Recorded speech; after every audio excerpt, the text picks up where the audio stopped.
Praise the lord. ఈరోజు ఆదివారం పూట కదా. Wish you very happy Sunday to all of you అండి.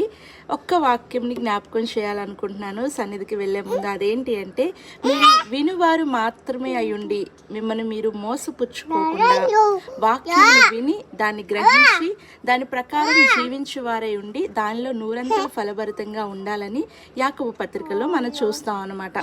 అయితే అది ఎలా, ఒకవేళ విని దాన్ని విడిచిపెట్టేసే వారంగా ఉంటే మనం ఎలా ఉంటామంటే, మనం ఆ పరిస్థితిలో ఒకరు అద్దం ముందు మనం మంచిగా రెడీ అవుతాం కదా, మంచిగా రెడీ అవుతాము, చాలాసేపు అద్దం ముందు నుంచొని ఎలా ఉంది ఏంటని చూసుకుంటాం.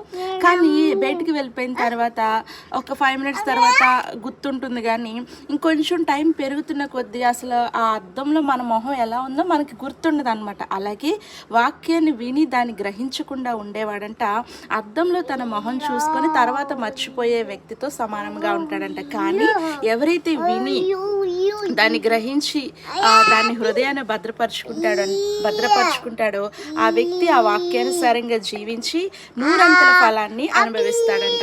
సో ఆ విధంగా మనము ఉన్నామా, ఎలా ఉన్నాము అనేది ఒకసారి చెక్ చేసుకోవాలి. సన్నిధికి వెళ్ళేటప్పుడు ఏదో టైం పాస్కి మనం వెళ్ళట్లేదు కదా. సో దేవుని వాక్యాన్ని హృదయపూర్వకంగా విని గ్రహించుకొని ఆ ప్రకారం చేసి దేవుని దీవెనను పొందుకుందాము. Happy Sunday. Happy Sunday. Say